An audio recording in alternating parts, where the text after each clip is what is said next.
This is your jungler. 0-4, way too deep, absolutely no business being here, and he's still going for it.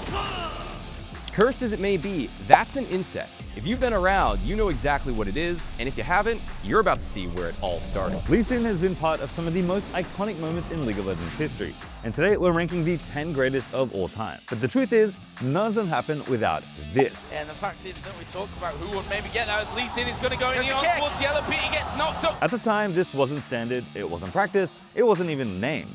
Nobody had seen anything like it at the highest level of play. This play redefined what Lee Sin could do, and set the standard for everything that came after. From Canyon to Tian to Levi, every era of Lee Sin starts here. So while we're not ranking Insec today, just know that he walked so every other Lee Sin player since could run. Let's get into it. Number 10 comes from one of Insec's opponents in that all-star match, Diamondprox, who, like the rest of us, saw the kick and said, I want to try it too. His opportunity came just a few months later against Team Alternate. Gambit catches Pharrell Lord under the inner tower, and all the elo in the world will not save him. Yep. You are going to see them pushing on top. Are they going to be able to lock up Pharrell Lord? Yes, they are going to be able to. There's a shockwave only onto Darian, and the bullet time comes through. Both of them very low. Diamond's in there to try and finish up the kills. He's going to get stunned, slowed up here as well. Flashes over. Can he land the Q? Yes, he can. Gets the double. Brilliant from Diamond. Widely regarded as the inventor of counter jungling, Diamondprox was one of early League's most defining players. And in classic Diamondprox fashion, this play still feels modern nearly 13 years later. It's not quite as lightning fast as some of today's Lee Sin combos, but still very impressive by 2013 standards. Gets the double. Brilliant from Diamond. Our next play comes courtesy of Peanut's 15-kill onslaught at MSI 2017. The Gigabyte Marines have just taken down Huni when Peanut, already 2-0, makes quick work of Archie. Little did Gam know, he's not even close to finished. I mean, the kills are getting traded pretty evenly, but the problem is, look at how much gold is going to be funneled into this Twitch. They already took the turns. More fighting top. Oh my word, Peanut's got another. He's on a rampage. Before 5 minutes on the clock, Slay's run out of mana. Ooh, he went for the smite Q here. Now Slay looking for the passive auto. Oh, Archie is actually getting pushed really hard for not flashing that initial engage. Peanut, he's getting sucked in here. Sonic Wave connects! Resonating strike for the snipe! What can this guy do? 5-0 at 5 minutes? Peanut would go on to start 14-0 in just 12 minutes. But it only lands at 9th on our list, so why isn't it higher? As impressive as it is, it does feel more like a series of misplays from Gam than like, oh, Peanut is really breaking their ankle. Yeah. It's a very impressive game from Peanut. Like, the fact that they got to this point by absolutely styling on their opponents is the reason this clip exists. But as far as individual Peanut moments go, it's a highlight because he's extremely fed, which I think is an argument we've used before on this show. At number 8, it's Meteos' long con at Worlds 2016. And for most of the game, it's a disaster. On day 3 of groups, C9 take on Flash Wolves after getting absolutely obliterated by SKT the day before. They need a win here if they want to turn around the momentum and make it out of this group. And Meteos on Lee Sin, well, nothing is working. That crop is not worth it. Oh no. Meteos should get burned down here. GA is available. Flash over the wall for air now. Meteos gets his GA popped and will die for a grump. That is an absolute disaster at this point in the game. What is he doing out there? This game's been back and forth, but Flash Wolves are the ones in control. Over an hour in, he's sitting at 0-4-1. Flash Wolves own the river, and they've got priority on Elder. C9 are running out of options. Their only real hope is some Ken and Orianna magic, but Flash Wolves know it, and they've covered every angle. As for Meteos, he's been a complete non-factor, and wait a second. Where is Meteos? It's also getting very nerve-wracking for Meteos. He's very far away from his team. If he gets caught, he's going in. He gets in Maple flashes away. Cloud9 have done it, but Impact, he throws down the hourglass. The Maelstrom hasn't done enough. Sneaky's Karsa's looking for more. Sneaky's got help. Flash away. No, that was the GA. That's pop. Karsa's going to come back to life. Stays alive a few seconds. Jensen gets another one. Cloud9 have got 2 kills. And Meteos, he comes up clutch. 67 minutes in, kicks in Maple. So how on earth did Meteos get there? Let's roll it back 3 minutes. After breaking open the base, everyone on C9 resets except Meteos. He slips into the enemy jungle, places a few deep wards, and just waits. For over 2 minutes, he dodges vision and holds his position, waiting for the perfect moment.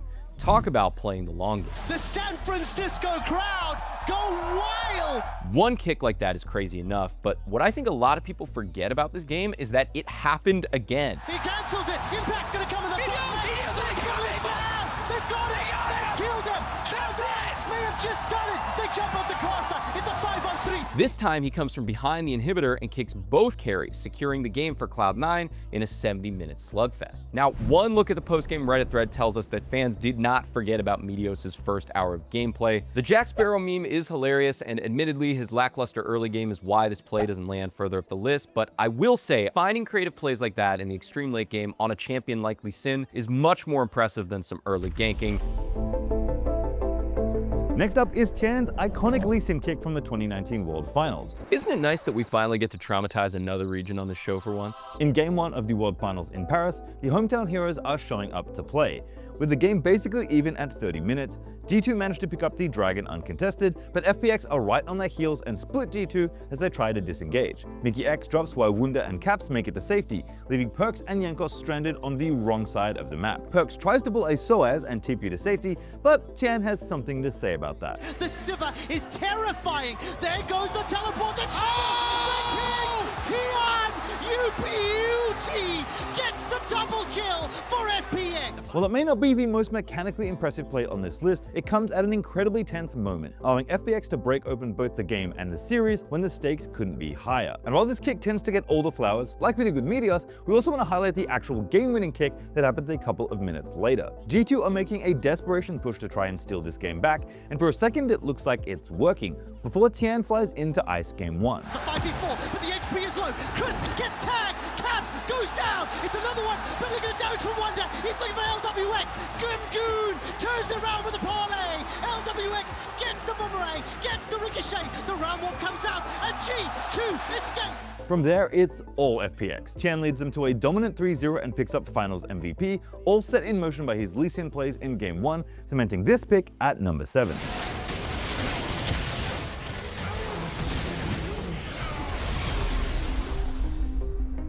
Next up is a legend of League of Legends International play, Vietnam's own carry superstar jungler, Levi. Up against the LLA's Lion Gaming, the Gigabyte Marines are deep in the mid-game trying to fight their way through MSI's playing stage for a shot at the main event. This game is close, but Lion have been stacking up Elemental Drakes and are threatening to claim 3 in a row. But Levi does not want that to happen. He knows GAM can't really afford to force a fight here. Not that it matters, because GAM haven't set up to contest this Drake. Lion have full control of the river with a control ward in the pit, shutting down the most common vision options. Levi decides he can't let this stand and sets up behind the Dragon Pit, ready to pounce.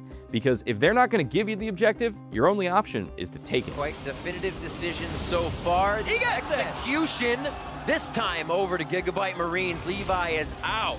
And that is going to be the confidence he has needed this game after being knocked down more than once. If you need to see that again slowed down, I don't blame you, because this is one of the cleanest objective steals I've ever seen from any jungler. It takes about 10 frames for Levi to complete the steal, a fraction of a second, and the mechanics on display are immaculate. If you slow the clip down, you can see Levi's smite come crashing down from above as he's already mid-air, ward hopping back to safety. A seamless steal that helped GAM reach the main stage of MSI for the very first time. And while it wasn't even Levi's most memorable moment from that tournament, it's a nasty steal that showcases the other uses of Lee Sin's endless mobility.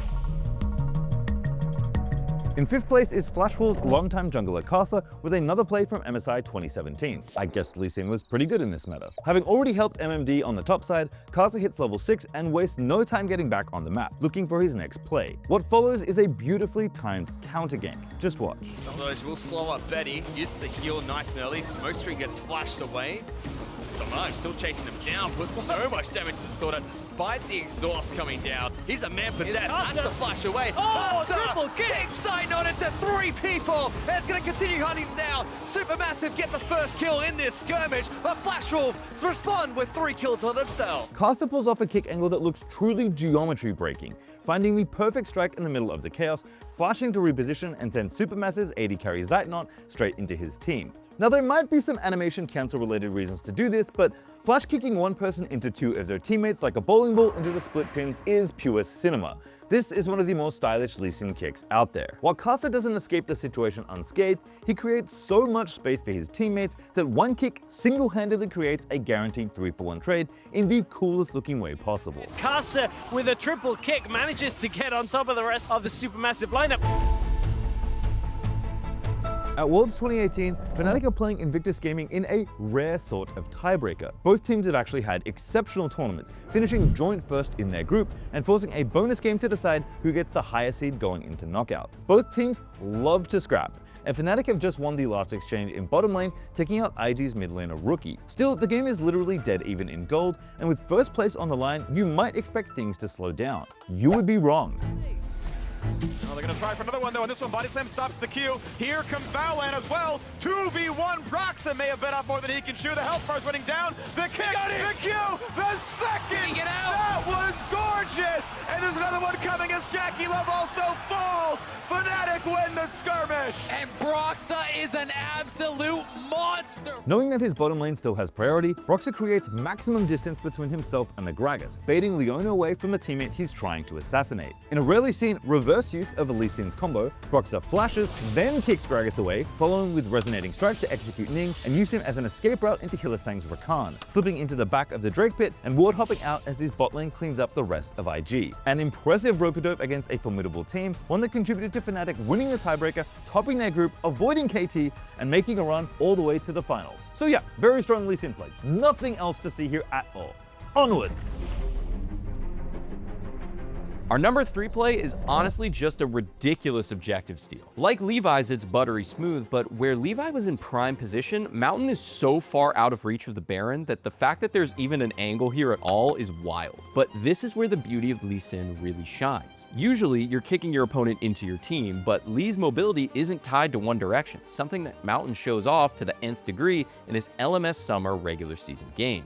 Just watch. 而且 Mountain 这一波是把大权交在了咪咪蛋跟蛇的身上，说队友想要偷到了 Mountain 这个行云流水偷巴龙，把巴龙给拿走。 By kicking Sword Art into MMD, he buys just enough time to Resonating Strike onto the enemy cannon, then ward hops, flash smites the Baron before the Flash Wolves can even react. This would be impressive enough on its own, but when you realize that there's a control ward in the pit and Mountain is basically timing this entire steal off of instinct, it's enough to earn one of our top spots. Truly a mind-blowing bit of mechanics meets jungler instinct. At number 2 comes a play that is ancient by League of Legends standards, where defending OGN champions MVP Ozone find themselves up against Zenix Blast. If these are teams you actually remember, by the way, let us know in the comments. While Ozone are pretty far ahead on gold, there's nothing better when you're up than adding a little insult to your opponent's injury. Dandy is a name many will recognize for his squeaky clean play en route to becoming the 2014 World Champion. His play on Jarvan at that Worlds is especially memorable, but he's no slouch on Lee Sin either. And like any good jungler, Dandy knows his role is all about being in the right place at the right time. And flanking around the entire enemy team in mid lane happens to be the perfect place to close in on the trap that Imp's incoming Varus ult is about to spring. Is behind? Oh, I think Bang's in trouble. There's a kick. They kick him in. Oh, the death sentence Spada nearly comes in. There's the box. And MVP Ozone is going to absolutely slaughter Zenix. That was probably the best teamfight I've ever seen. I have never seen a 5-man Lee Sin ult before. Using a ward hop and flash to find the perfect positioning, Dandy kicks Zenix AD back towards his team through all 4 of the other Zenix players. I don't know how many 5-man Lee Sin kicks have ever been caught on tape, but this is just wild to witness. If kicking 1 or 3 plays is good enough to get you on the list, then kicking all 5 with a single spell is enough to earn the number 2 spot. That was the best teamfight I've ever seen. I'm just calling it right now. Mind-blowingly good. But nothing can stand in the way of the inevitable jungler at the top of our list. A player so skilled we probably could have done an entire Lee Sin top 10 just using his plays, but alas, we could only pick one. Canyon is one of the best junglers of all time, a master of his role, which culminated in him becoming world champion in 2020. 2 years later, he pulls off this little maneuver down 3,000 gold against KDF. In an impossible situation, down to a single Nexus turret, Canyon's team is hanging on by a thread. Teddy Sivir is surrounded by teammates' spell shield at the ready. There's no angle here. right? The last bastion of hope as Canyon diving on forward, manages to get the drive-by onto Teddy. He's down to his GA. They're trying to get him, but the rest of his team are hanging around. Teddy will be taken out. Damwon Kira, are they going to win this fight? Oh my god, they have one Nexus turret, Wolf! One Nexus turret in a dream! One-fourth the Nexus turret, really, Atlas, and that's gonna be the wave deleted here. There is so much to unpack here. Not only is this entire sequence incredibly smooth, but every little mechanic has to be used in order on the fly to make magic happen in this situation. For one, KDF support Karma gets hit by Sonic Wave during the siege, and while KDF think they're safe with Keen's Gragas marking Canyon, Karma walking behind Sivir creates the window Lee Sin needs to kick Sivir straight to her doom. Hoyt even flashes at the end to try and save Teddy by creating some distance, but it's already too little too late. While Canyon is standing in front of two frontliners, he ward hops just to the side of them to get a little more space, but it does something even more important than that. It puts Lee Sin into a special running on air animation state in the middle of his Q2, which sends him hurtling towards the Karma that is again positioned behind his real target of Teddy. Not only is this all mechanically really insane, but the forethought and knowledge required to pull this off in this high pressure spot is among the many reasons why Canyon is such a monster and why the Canyon Airlines Lee Sin kick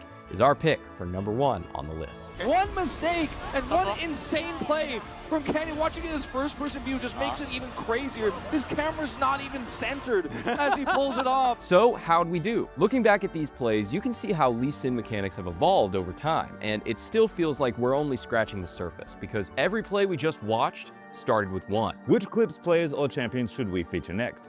Should we have just done nothing but Canyon montage level moments? And most importantly, where did we get it wrong? We welcome your takes in the comments below. I'm sure we got it wrong somewhere. Make sure to hit subscribe if you want more bangers in your feed, and if you want longer videos about League of Legends history, in addition to everything here on LoL Esports, you can check us out at the Esports Garage.